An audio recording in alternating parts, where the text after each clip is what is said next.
How's it going, everybody? Welcome back to another Southern Precision Outdoors podcast. Guys, do remember that every single month we do giveaways on this channel, whether it be suppressors, hunting gear, tripods, something of that nature. All you have to do to win is be subscribed and be commenting and liking the videos, and every single month one subscriber will win something. So today we're here with the AGM rep, Nick and Shane. How are you doing? Good. Thank you for having us, Hunter. I'm good. So, Nick, how long have you been working with AGM? I've been with AGM for a little over 5 years now. Yeah, and in the time I've been here, I've been a little all over the place, kind of domestic hunting industry as well as government, law enforcement, and international projects. So is that your main job there? Is you're the sales rep for the East Coast? No, that I'm a sales rep in general. We don't necessarily have areas that we cover. We're kind of all over the place. But yeah, in my time here, I've been doing a little bit of everything: law enforcement, government, as well as the hunting industry aspect of things.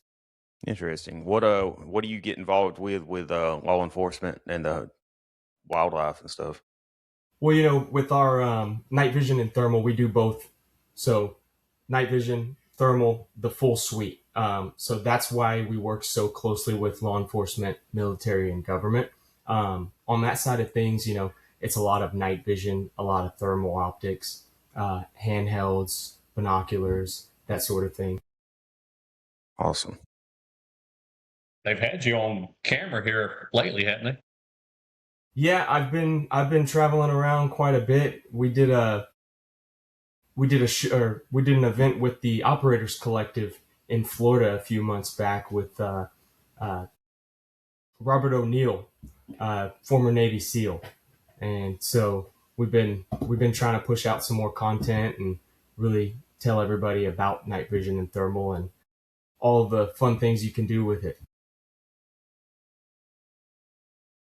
I know you do a lot of shows. You travel up and down the East Coast at some of the nighttime shooting shows and the events and everything. It seems like you're all over the place. Yeah, definitely traveling a lot. We try to stay busy, try to stay out there on the road, and get AGM in front of everybody that we possibly can. Nick, I know the Rattler line with AGM. That's probably one of your guys' biggest sellers. In your opinion, what's coming for the Rattler line in the future? What do you think y'all will be moving to? Not really allowed to talk about what's coming with the new products. You ain't got to go into the specifics. I can't go into specifics, but I can tell you that the current Rattler lineup with the shutterless technology, that's been huge for us.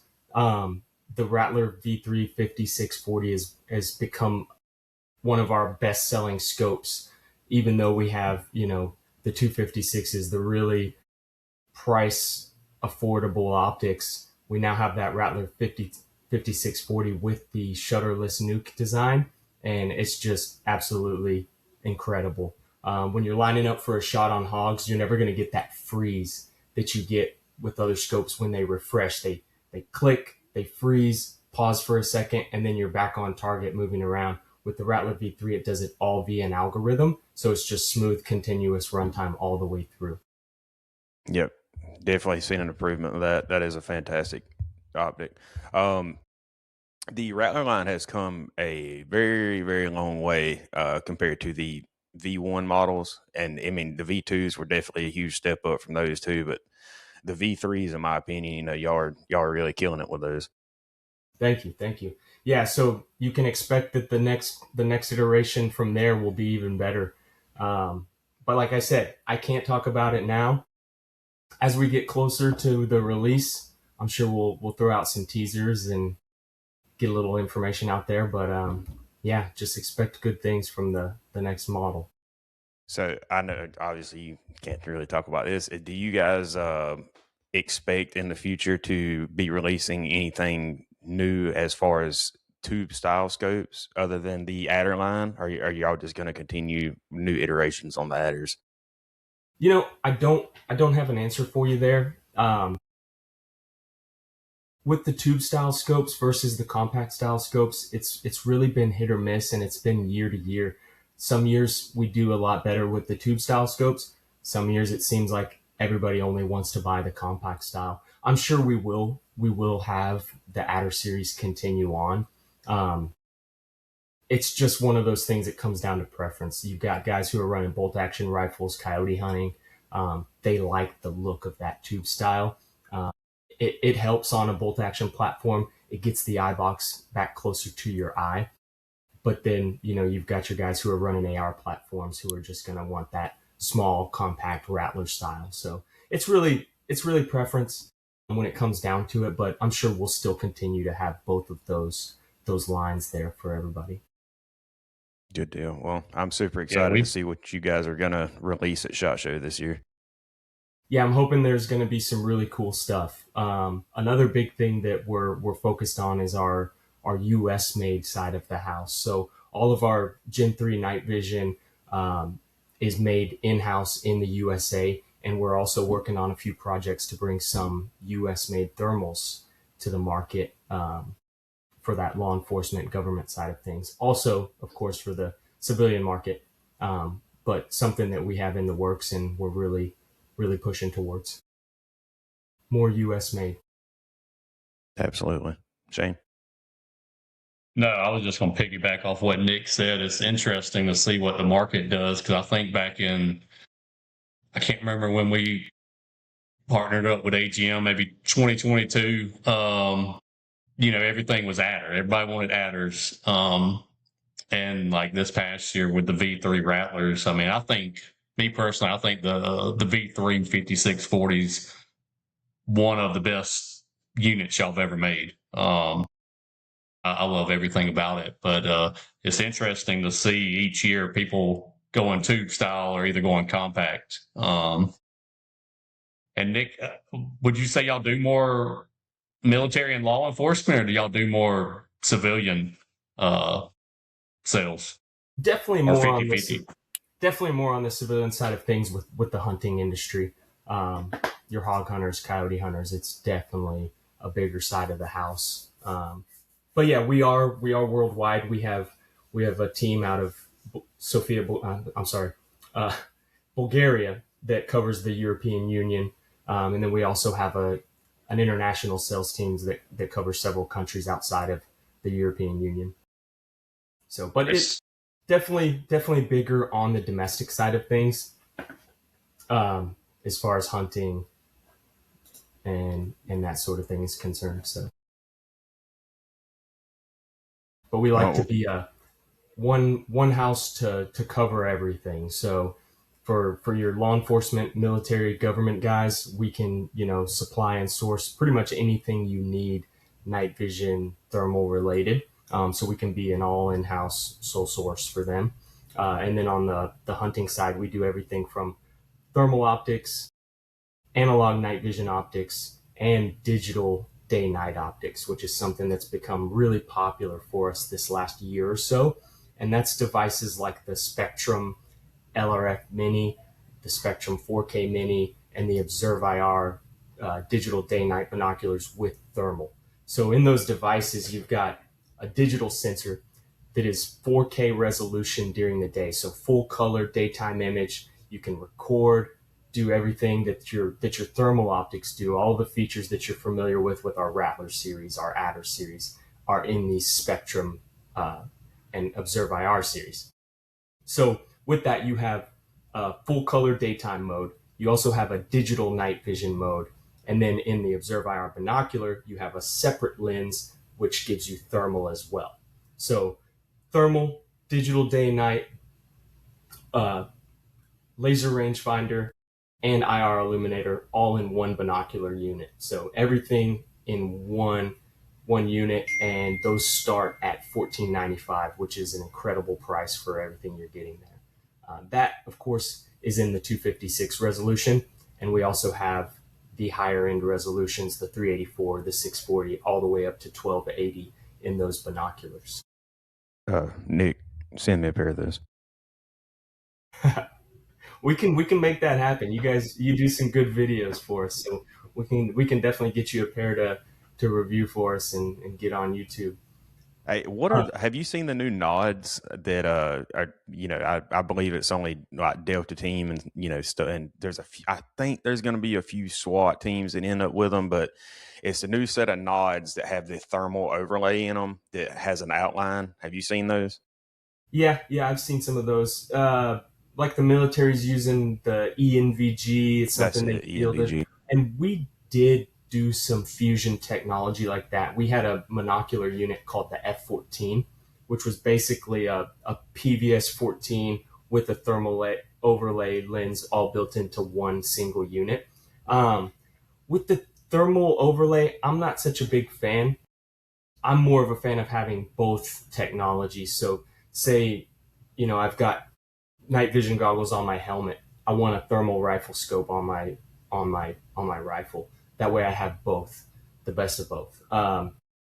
In a perfect world, you can do that. You'll have night vision goggles. You'll have a thermal rifle scope, and of course, mission dictates your gear. So, depending on the mission, I'm not always going to have the same setup on my rifle.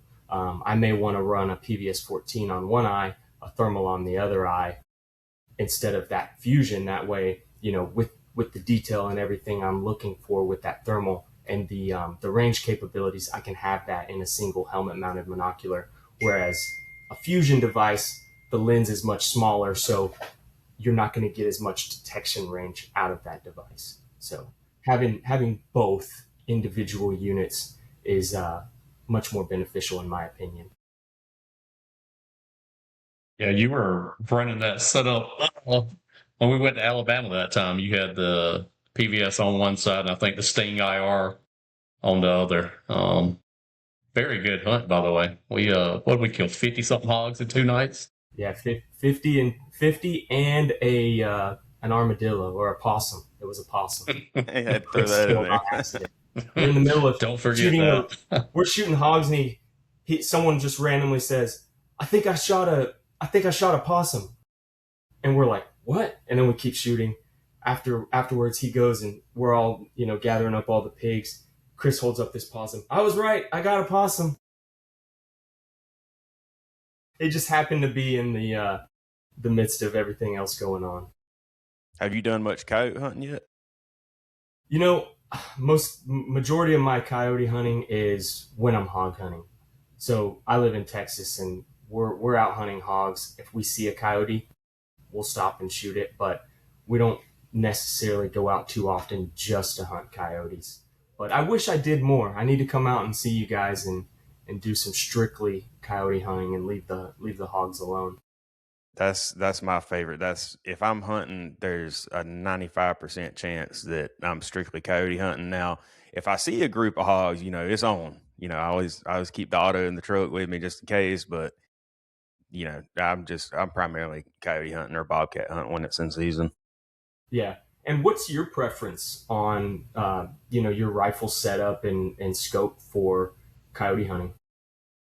I'm running a 6 ARC and a gas gun. Now bolt gun, either 22 Creed, 6 mil Creed, 25 Creed. Bolt gun, I do prefer a tube style. Um, AR, like you said, compacts or tubes. It doesn't matter, but I'm still waiting on Papa Shane to get me a set of nods. So We'll Hey, get that. We'll make that happen. yeah, we got to get you a set so you can experience it and see what it's all about, because it's one of those things with the night vision side of things. Everybody, they like it, they think it's cool, they want to get into it, but they don't think they know anything about it. And really, it's not that complicated. Um, for us, we do both Gen 2 and Gen 3. Uh, we use Elbit Systems tubes for our Gen 3 devices. So you're going to get a good tube.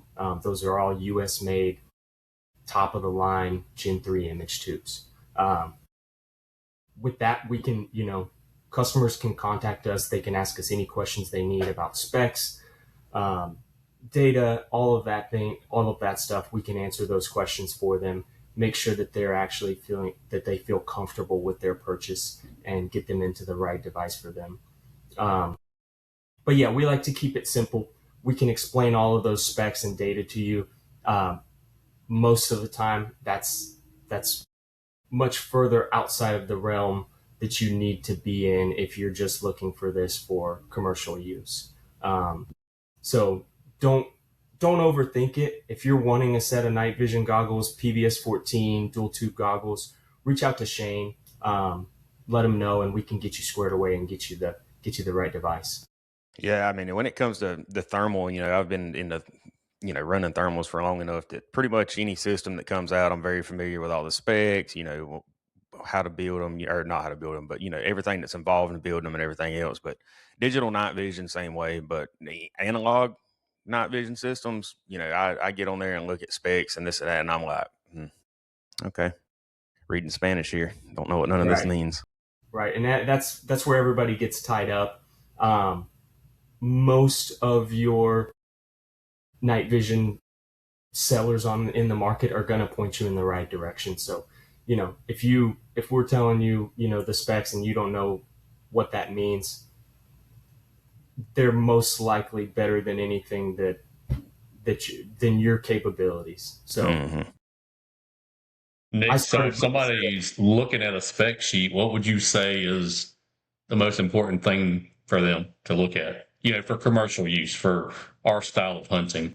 Yeah, for commercial use, your biggest thing with the night vision you want to look at is your figure of merit, FOM.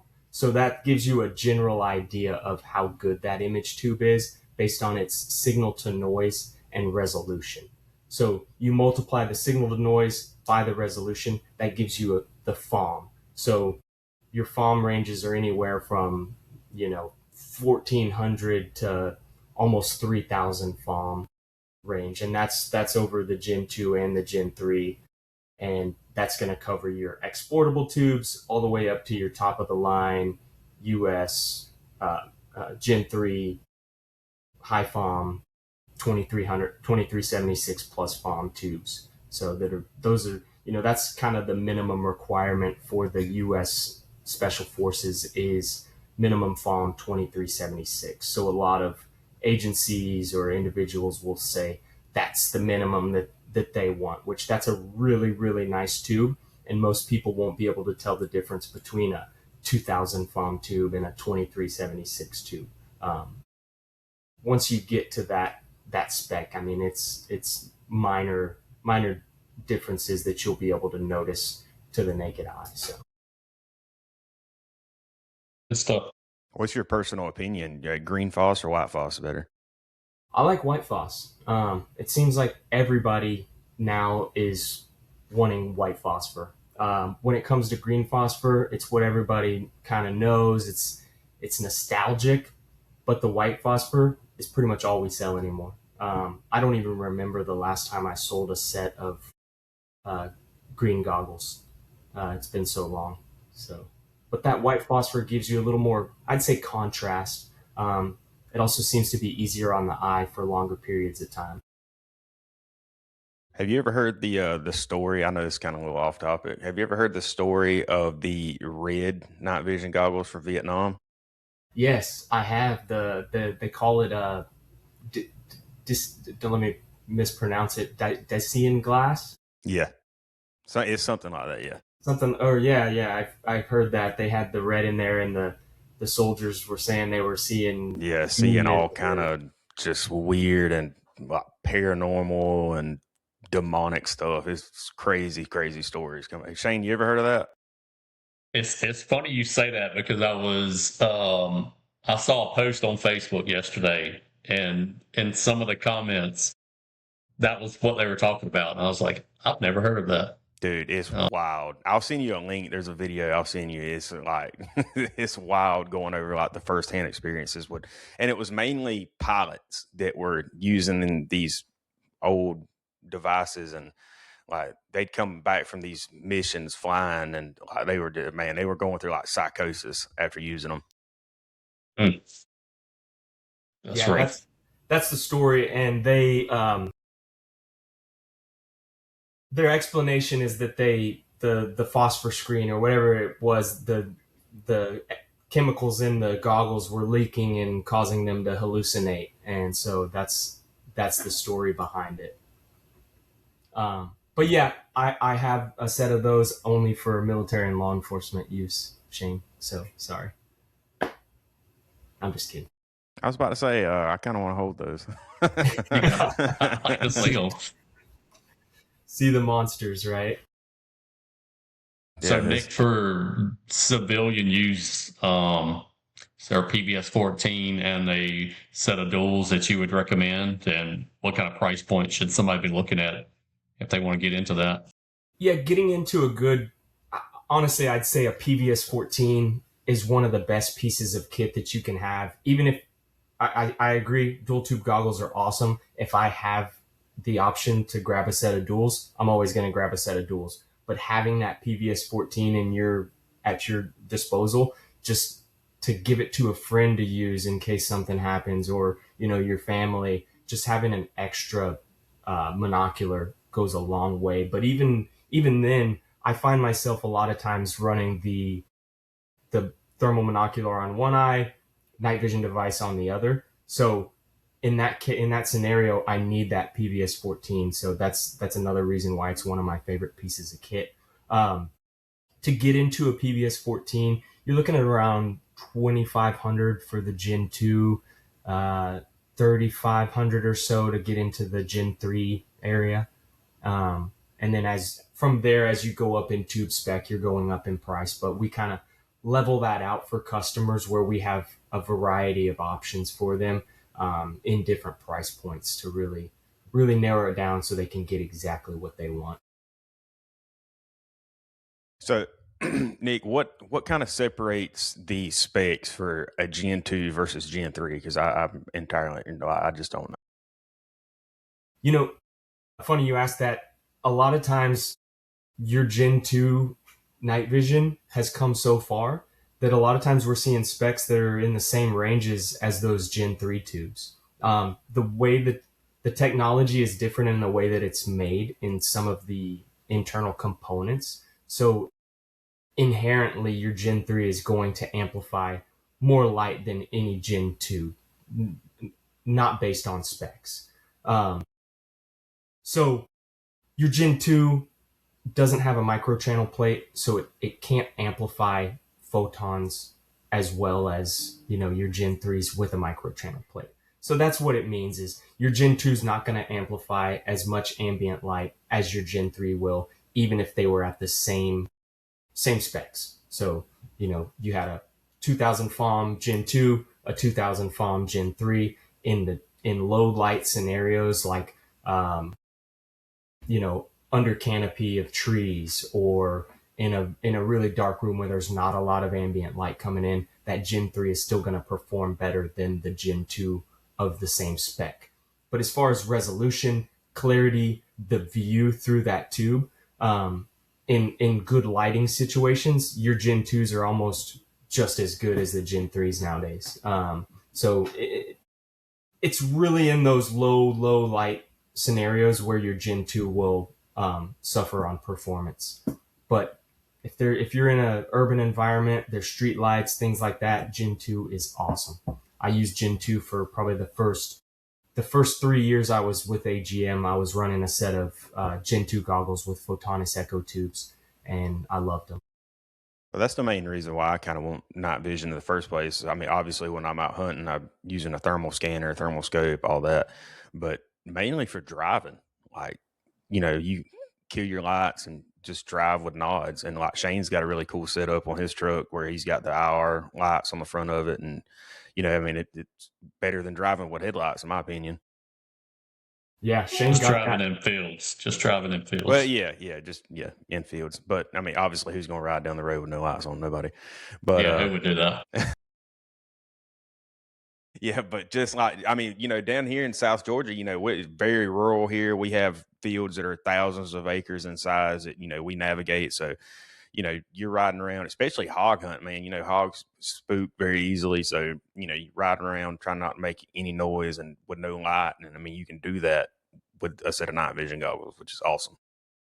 Exactly. And that's my biggest thing with the night vision is when you're hunting, you're constantly pulling out your scanner and driving. You don't want to have your lights on in the truck driving down the road. So you're creeping down the road, scanning, making sure you're staying on the road and you're not over in the ditch with the goggles on. And well, with the goggles on, you can see through your windshield like Shane has. He's got the IR lights that acts as, invisible headlights that only you can see under the goggles. So you can see just like normal driving around, drive as fast as you want, really. And, whenever you see, whenever you want to stop and scan for thermal signatures, roll the window down, lift your goggles up, use your handheld thermal, and see everything you need to see. That'd be an But interesting that's conversation. yeah, that's why I like the night vision and the thermal setup so much, is because I can drive. I've got my night vision through my right eye. My thermal, when I get to an area where I need to scan, I roll down the window, I pop my head out with the thermal. It's all mounted on my head, on my helmet. So I'm hands free. Look out. Oh, nothing there. Oh, there's a group of pigs. We'll stop the truck. We'll head out there to them. And then the best thing about that is I hunt with so many guys who they've got their tripod and their gun on their tripod, and they're trying to mess with their handheld, or if they even have a handheld. We're walking out there with the guns, and they're stopping every 20 feet or so and setting their tripod up, looking through. Oh no, let's go another 100 yards, and you go up another 20 feet, and they're like, oh, 20 more feet, and they keep stopping and setting their tripod up and looking. With the night vision and thermal on my helmet, I walk straight up to that group of pigs. I've got my tripod and my gun on my shoulder. I never have to stop. I can just walk straight up to them. And with that, I'm able to be so quiet. I can get as close as physically possible to them. So I'll get as close as, 20 yards sometimes without spooking them, because I'm able to, walk up there and really take my time, not having to fiddle with the tripod or not be able to see what's going on in front of me. I can just walk straight up to them, get set up, and have some fun. I wonder if anybody's ever been stopped driving with nods before, and the cop's like, "What are you doing, man?" And you're like, "I can see better than you right now." So Yeah.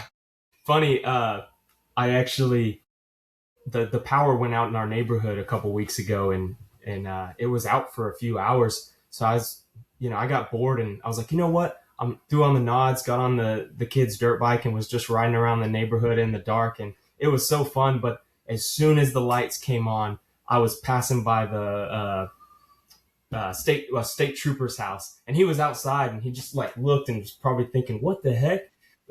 Guy on a little dirt bike and night vision goggles comes flying by. that sounds like some South Georgia stuff right there. Yeah, yeah. Yeah, I can't imagine being the officer who pulls over the truck full of, four to six guys wearing night vision goggles and loaded down with dead hogs. So, funny story. Shane, I don't even know if I told you this. So, there's a guy that I know. He owns a local business in town, and like me and him are real cool. And his business is on like the other side of town. And anyway, we were hunting towards that way one night. So I got all my buddies that were hunting with me. We met it in front of his business and left their trucks there because he's got security cameras everywhere and all that. And they all hopped in the truck with me. And we went and hunted for several hours, and we came back, and it was probably 4 or 5 a.m. And there's a little gas station across the road that they make breakfast every morning, so they're there at like 4 a.m. And anyway, they seen all of us hopping out of my truck with like ARs, and we all have pistols, and a couple of them have helmets on, and they're all freaking out. Like, they don't know what is going on. And the guy that owns the business, he calls me the next morning, and he's like, "Hey, man," he was like, "I seen y'all on the camera," and he was like, "I knew it was you or whatever." And he was like, "I just want to let you know, y'all scared the crap out of the people at the gas station." It's like some of his family owns it, and he's like, "Y'all scared the crap out of them." And I was like, "My bad, man." I was like, was just doing some hunting. And he was like, "Well, that's not the funniest part about this." He said, "I don't know if you've seen them or not." He said, "But the oil change center place across the road?" And I was like, "Yeah." He said, "There was a police officer sitting there watching y'all the whole time." And he called me to see like made sure it was okay that, y'all were there. And the guy, man, he's funny. He always cutting up with people, but he was like, "Why didn't you just go over there and ask them?" And he was like, "Did you see what they got out of the truck with?" He was like, "I wasn't going over there." That's funny. Yeah, it's a good time, but yeah, you never know what you're gonna run into out there at night, and you got to be careful and make sure you're doing the right thing. So, because you never know when they're watching. Yeah. We've had we do a lot of the permit hunting and stuff for the farmers around here, and we've never done anything wrong. I've never been in any kind of trouble ever, but we had a game warden pull up on us one night. We were shooting permits, and he just come over there and just shoot crap with us. And um, I was like, "Where'd you come from?" He was like, "Oh, I've been sitting over there about 600-700 yards away from y'all, watching y'all all night on thermal." And I was like, "Huh, interesting. Never seen him." Yep, yep. So how much daytime hunting have you guys been doing last couple years? I'll be honest, man. I've been deer hunting my whole life, and ever since I got into predator hunting and night hunting, and like I said, we do the crop damage permits for the deer, so I get all my meat from that. And I don't really do any daytime hunting, besides like bird. We go to the bird shoots and stuff, and then me and Shane was just talking about the other day about getting into hunting coyotes with shotguns during the day. That'd be really fun. The reason I ask is because this year we've come out with a few things. Let me show you this here. The Spectrum LRF 4K Mini. It's our digital day night rifle scope. Fits in 30 millimeter rings. It is full color daytime as well as digital night vision. So you have the best of both worlds. But imagine you're out hunting with your kids. You can record their first deer hunt on this rifle scope. Download it straight to your phone. Post it on Facebook. That's one of the beautiful things about these scopes and why they've become such popular or such good sellers for us is because they're not only digital night vision like it's been in the years past where it's that black and white CMOS camera. Now they have full 4K color daytime. So it is a super clean, clear image. You can record all your hunts, download it straight to your phone, share it with the whole world if you want. But we've had really, really good success with these, and it's bringing a lot of people back into that daytime hunting. Because, like you, I've been thermal hunting for so long now that I can't even remember the last time I went on a deer hunt. But I start thinking about that, like all those experiences I had with my, grandfather growing up Mm-hmm. deer hunting, and I'm like, man, I wish my kids had those experiences too. I should get back into, doing some of that daytime hunting, that deer hunting. And then also, your farmers, people who are, in those areas during the day that might happen to come across a hog or a coyote. Thermal's not always the ideal during the day. So even though you can use it, it's still it's a little different than using it at night. So with that full color daytime mode, you can hunt all day long, and then at the end of the day, when the sun goes down, you still have the ability to use it as a night vision scope. Especially if you pair it with a nice IR illuminator, you can reach out 600-700 yards at night with this and still realistic or still actually identify what you're looking at. Whereas your budget thermals in the same price range as these, you're limited to about 200 yards of identification range. Mm-hmm. Whereas this, you're 600-700 yards because it's digital night vision. Well, I'm glad you brought those up because I've got all three of those sitting here that I'm making a video with. So, what do you think about them so far? I have not put my hands on them as of yet. I was waiting for the IR illuminator to come in so I can actually, have a very good video to present. But I will let you know. We have an event to do this weekend. But as soon as we get done with that, that's the first thing I'm doing when we get back. And I'm going to have a pretty lengthy video with those because I'm going to showcase all three of those, and then a cheaper thermal that's going to be somewhere in the same price point. Try to get something in the same price point as those, just to show just how much better you can see with a quality night vision over a cheaper thermal. Right, right. No, and that's exactly the point. A lot of people they miss that. They don't think, oh, well, this thermal is limited to 200-yard detection range. They're thinking, well, it's thermal, it's picking up the heat, it's better. But not in every scenario. Sometimes that extra range and detail that you can get from the digital night vision is what a customer needs. Your coyote hunters in that $1,000 price point that are looking for that $1,000 price point scope. Uh, a Rattler 256 is probably not going to be the best optic for them, because a lot of your coyote hunting is done at 100 yards plus. So that Spectrum 4K LRF might be a better option for you, and it has the laser rangefinder, ballistic calculator.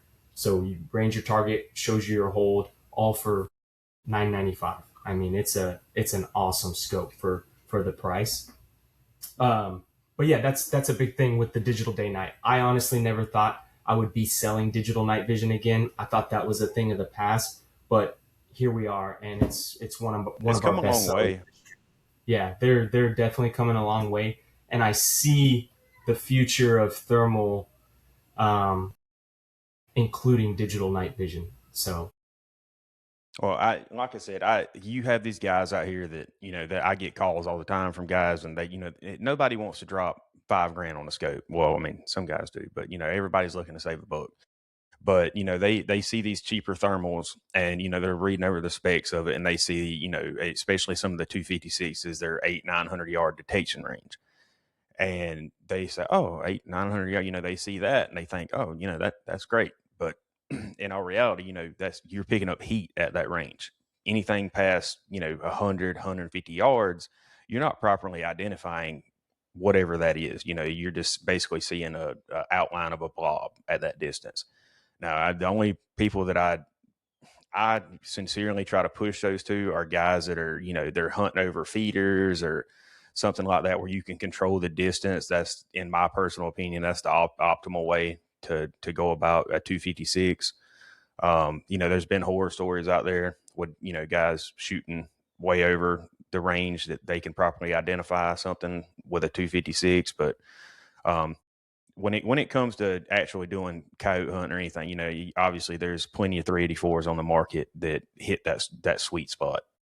yeah, And yeah, and the 384 is the sweet spot. It's the middle ground. I like to say that it's not going to break the bank, but it's also not going to leave you wanting more. Where sometimes that 256 resolution will leave you wanting more. Um, but I tell people, like you said, if you're hunting a feeder, if you're hunting a place where you for the most part go out there, where your hogs are going to be, where you're going to see game. That's somebody who could get away with the 256. If you're hunting a big, wide open place that's 1,000 yards to each side of it, you want something, at least a 384, at least a 35 millimeter lens to give you that 1,600 meter detection range is going to give you enough distance to say, okay, there's something over there. Let's get closer to find out what it is. And then once you're in that 200 to 300 yard range, you can start identifying, okay, those are coyotes, those are hogs with those 384s. Yep. And from a 256 standpoint, I've had guys that even when I have a 384, they'll look through it and they're like, oh man, it's because the leap from a 256 to a 384 is huge in image quality. Now, going from a 384 to a 640, it is still a significant leap in image quality, but it is not mind blowing like going from a 256 to a 384. Right, right. Yeah, and I say, that 384 is kind of that middle ground. It's not going to leave you wanting more. When you get into that 640 resolution, I consider that professional grade. That's your guys who are doing a lot of hunting, or who just want they want one of the best optics on the market. that 640 has been the go-to resolution for the last 10 years. Now we've moved into the 1280, and y'all have spoiled a lot of people, including myself. The 1280 is awesome. Now, when we're talking about identifying at longer distances, the 1280 really shines there. I think Shane has a video of one of his guys killing a hog at 622 yards with our 1280, and you look at the video, it looks like he's looking at a hog through a 256. He shoots him, he drops, he zooms out, and you can really see the distance that he was shooting from, and it's like, oh wow, that was a long shot. So it's a pretty cool video if you haven't seen it. Yeah, that was Big Willie. Willie's a dang good shot. If only you could after see that shot, after that video, he was talking about lining up parades and signing autographs. And then I think he made a fake check, one of the big checks from AGM. He's like, "Oh, what they sent me." It was funny. He couldn't believe he made that shot himself. Oh yeah. Nick, we're supposed to have Wheelie and Hammer on here soon. I think one of them's traveling right now, but pretty soon we're going to have both of them on one. We're going to do it in person, but it should be quite the show for sure. Okay, that'll be awesome. Yeah, you'll have to get me out for that one. Yeah, so I got one question, and I know you might not be able to talk about it, but the Evolver that you guys had, the 1280. Can we expect to see something in the Rattler line within the next year or two in the 1280? I would think so. It's always kind of been our thing, though, to keep that 1280 separate as a separate entity from the Rattler series, just because it's the highest end unit that we offer. So we've tried to differentiate that with a different name. I can't tell you for sure if it'll be a Rattler, but we'll have something very, very similar. If it's not a Rattler 1280, we'll have something that's basically that. Good to hear. You can expect. Looking forward to seeing that for sure. Yeah, the next iteration of scopes, I think people are really, really going to they're gonna like. We've always been that. We've tried to be that tried and true brand, a household name. That's we're not trying to be the first to do this, the first to do that, or the best at anything other than being reliable and tried and true. So that's why we've kind of spaced out our product more than other manufacturers have, and not tried to release a new model every 6 months or so, because our units are tried and true. They work well. They sell well. They've been great, great products for us. Under 2% return rate across the entire line. So why fix something that doesn't need to be fixed? And that's kind of been our thing, is just tried and true, affordable, and great warranty, just all around good customer service, awesome products. Yep. And one thing that, I know the sensors and everything else have been a huge improvement in the Rattler line past few years, but the new proprietary batteries that y'all use in the Rattlers, man, those things are killer. Like, they last so long. Thank you. That was one thing I was very happy to see with the Rattler lineup. Yeah, it was kind of one of those things where we're like, okay, do we stay with a generic battery and that people can buy anywhere and it makes them happy, so they're not crazy overly expensive, or do we do a insane runtime on our own proprietary battery where you're not going to have to go buy an extra battery pack or buy 1 million extra batteries to keep recharging? You've got 2 packs that come with the scope. You get 10 hours of runtime on each pack. That's 20 hours in the field. So you can go 2 nights before you ever really have to recharge anything. So that alone has been huge. And then I don't have a battery pack mounted to my rail with a cord running to the scope. It's been awesome. And then we priced those batteries affordably if people need extras. It's not it's not crazy. They're under $100. So it's been good, and the recharge, the battery life on those is a lot better than an 18650. If you've used a lot of 18650s, after several charges, they start not holding as much of a charge. Then you're throwing it away, buying new ones. So Yeah. Well, I know that's a sore subject with some people. Like, some guys you'll hear, I don't want that because it's got a proprietary. Well, like you said, it comes with two batteries, and I've took a Rattler out all night long until the sun comes up, and I'm still using the first pack that I came out with that night. So, I don't see how you would burn through both batteries in a sense. Like, I just don't believe it's possible.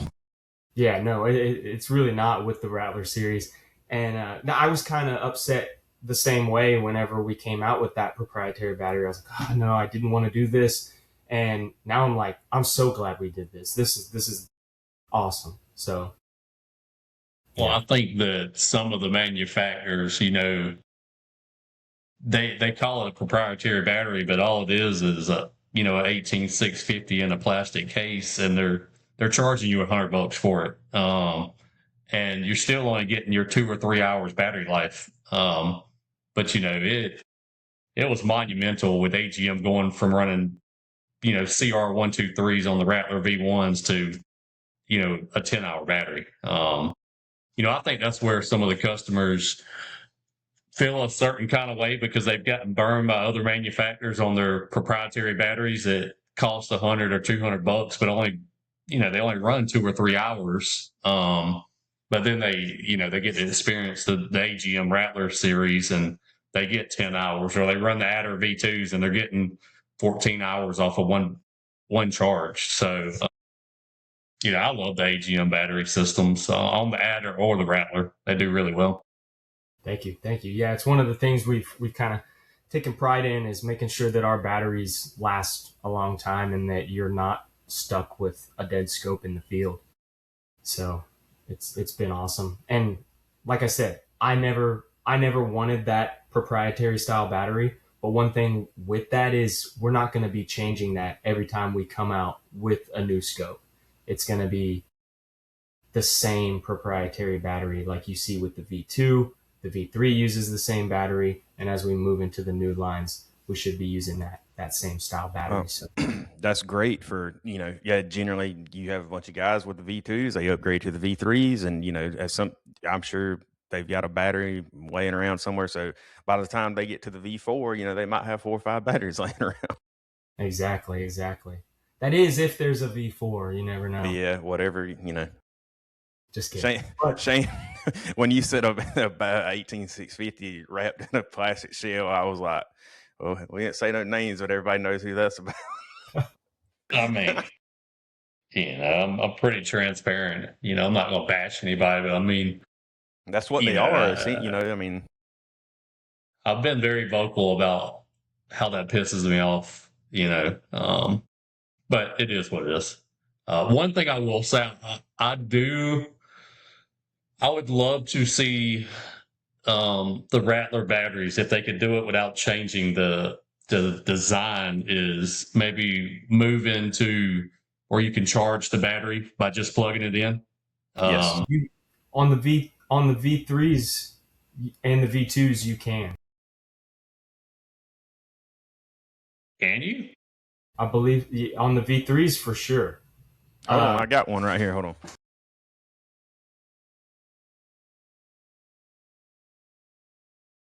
If you can, I've never seen it. Hunter, you might have to edit that part out. Nah, there's no. I mean, you have to have the dock. There's no USB-C or anything on this Yeah, battery. Well, you mean on the battery itself? You can on the battery charge the itself. battery. You can charge the battery. My cord's a little too short here. You can charge the battery in the scope, so it's charging the battery that's in there. But I hear what you're saying. You'd like a USB C on the actual battery pack Yeah, itself. as I'm out hunting, if I need to swap batteries, I can just throw that one right on charge without looking for the cradle that I'm probably going to lose after a few nights of being in my truck. But other than I agree. that, I mean, 10 hours of hunting, long time, Um, But I do like the idea of, if I'm traveling to Texas and I forget my cradle, I mean, I know I can charge it in the scope, but be able to just plug it into a USB-C. I mean, everybody's got them everywhere. So, Yeah. Yeah, um, no, that would be nice. I don't know what the certifications and all the restrictions are on the batteries, but that's something that we've told them that we want, and definitely maybe see that with the newer models. But like I said, I don't know what the restrictions are with making those batteries with the USB-C port on them. So I guess we'll see on the V-Force. on the V4. Yeah. Well, Nick, we're getting close to that hour mark. Can you tell us, I mean, within reason, what we can come to expect from AGM in the next year? Expect some new models. Expect more technology in those models, more sensitive sensors, better components in terms of your features. So upgrades in every sense of the rifle scope. A lot of things that Shane's been asking for. He kind of directs our product development team, and he wants something done. We scramble to make it happen. So if he wants 5,000-yard ballistic rangefinders, make it happen. Boy, got HR on speed dial. But no. We're trying up to the best of our abilities to bring some of the best products to the market, and we don't want to bring out gimmicky stuff. We want tried and true optics for real users. So whether that be military, law enforcement, government end users, or your everyday hog coyote hunter, we want a product that works, it's reliable, and it's going to do what it needs to do for those customers. So no gimmicky, trying to pack it full of features. We want a tried and true scope that does what it's purpose built to do. Right. Well, it's always exciting to see, that there's so much competition out here now in the thermal market, and you've got all these, overseas companies, these little minuscule brands that are somehow making a way into the market, and you've got all this competition. It keeps driving. What it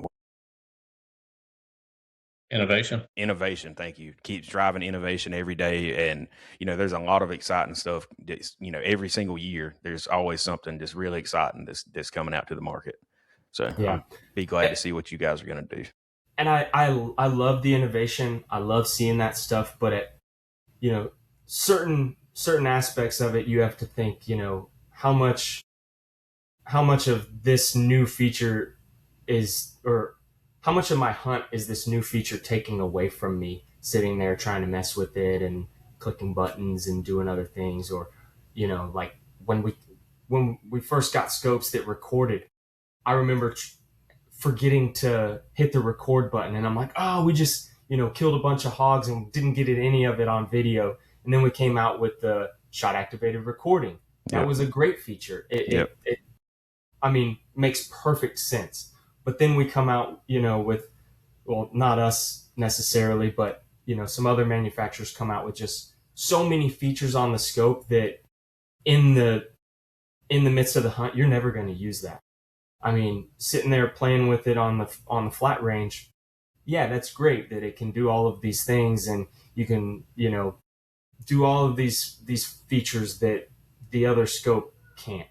But in the heat of the moment, are you using that, or is it Right. just a gimmick? So that's something that we've kind of taken a big look at, and that's why I think that's one of the reasons we don't come out with a new scope every 6 months, is because we're not trying to pack it full of gimmicky features or upgrade them to something that really doesn't need to be.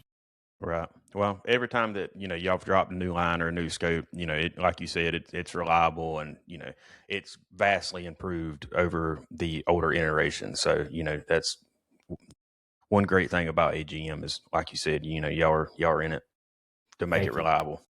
Thank you. Exactly. That's what we're here to do, is just provide good products and service to our customers. Yeah, you can literally see. I mean, you could line up a Rattler V1, V2, V3, and see how every image got better. Every, going from CR123s to proprietary batteries, or going into the V3s with the bigger displays, the laser rangefinder, even with the added V1, V2. I mean, you can see a humongous difference. And if you've forgotten what that difference looks like, I had to zero a Rattler V1 the other day, and golly, it's incredible how far the industry AGM has come. Because I was like, wow, it's crazy. We used to run around and hunt with these V1s because you forget how good the V3s are now. I mean, it's amazing to me. Yep. And It that is. video that we did a couple weeks ago, comparing every single one of the V2 and V3 models, that image quality leap from the 35 384 V2 to the V3 35 384. I mean, it's significant, huge difference. And I didn't have a V1 to compare them to, but I'd have to buy at a warehouse of CR123s to do that test. But Yeah, when we first came out with the V2s, I was hunting with the V1, and my uncle, I let him use the V2, and halfway through the hunt, it got about 2 a.m. When that fog starts rolling off the ground, and I'm looking out and I'm like, I think my scope is broken. I think something's wrong with it. Like, it's just hazy. And he's like, really? He's like, I don't, he's like, it looks crystal clear with the V2. And we're looking, I look through his, I'm like, wow, this is amazing. I said, look through mine. And then we finally find a heat signature, and it's not that the scope was broken or anything was wrong with it. It was just picking up all of that humidity, where that lower millikelvin V2 was crystal clear, and it was day and night difference. And that was the first time I actually experienced, the millikelvin rating being able to notice that big of a difference from that more sensitive millikelvin rating. So as we've come down with that, it just makes the detail in your image even better. And we do a true millikelvin rating. So our numbers are as close to the actual rating as possible. And that's why you'll see that you get a lot of extra detail with our scopes. Some people will say it's a grainy look, but it's not. To me, it's a smooth image with so much detail that it almost gives you that grainy effect, because you're picking up all of the heat from, say you look at the roof of a house, you can see the beams, you can see the wood frame under that roof. You can see the gap in between the shingles. So, I mean, exactly. Whereas some of your other rifle scopes that aren't as sensitive, you're just seeing that roof, but you're not seeing the studs and the frame behind that. So next time you take a look through, one of the other brands versus ours, look at something and look at the detail that you get in that object. Like, say you're looking at a tree, you'll be able to see more detail of the bark. mm-hmm. And say, one of your other manufacturers, you're just getting the heat of the tree itself, not the detail of the individual heat. Because the lower the millikelvin rating, the better that unit is at distinguishing the difference between temperatures. So, and we're talking 1/100th of a degree with some of our scopes. So the difference between, 100 degrees versus 100.15 degrees, there's a gradient difference there that you will see. So if you're looking at someone's face, the hottest part, you'll see that gradient grade out to the sides of their face where it's cooler. But that just gives you more detail, a more dynamic image when you're looking through one of our scopes. So it's almost like it gives it more depth, I'd say. Right. Well, there's speaking of the 123s, pretty much the entire industry has let that battery die, thankfully. Yeah. But one thing that's still irking my nerves with those is, like, I just went and I put a new Streamlight TLR 7X sub on one of my pistols the other day, and it shipped with a rechargeable CR123. And I'm like, why is this still a thing? Like, come on, there's I got to know. be something else. I know. I swear half the CR123As I pull out of the package to put in something are dead already. Yep. And these like the one that come on is a Streamlight brand, and it's kind of cool. I'll give it to them. They innovated a USB-C port in it, so hey. But at the same time, there's got to be something else. Yeah. I mean, it don't matter if you're spending as much money as you can on these rechargeable CR123s. They're all crap, every single one of them. Yeah, and the rechargeables normally worse than the. Yeah, they're worse than the regular ones. Yeah. But yeah, you can count on us not to release anything else with the CR123. Fingers crossed. I hope not. I say that, and then tomorrow they're going to be like, "Hey, here's our new Rattler TSV4." Don't say that, because I'm gonna bring a Switch to SHOT Show. So if y'all come out with something like that. We're back to 123A batteries for everybody that missed them. I think I'd rather take a watch battery than a CR123. Yeah, we'll get the next ones running on the 2032s. Okay. But all right, man. Well, guys, I appreciate y'all having me today, and you can always reach out to me for anything you need, and anybody watching, definitely check us out online, agmglobalvision.com. Check out Southern Precision Outdoors. They are one of my best dealers, my favorite guys to hang out with. One of the only people I've killed 3 hogs in a truck with. So very unbelievable story, but it happened. So no, thank you guys for having me. Hunter does great work. Check out his channel on YouTube. And appreciate you guys having me. Brother, well, we appreciate you being here and look forward to having you again. Thank you guys.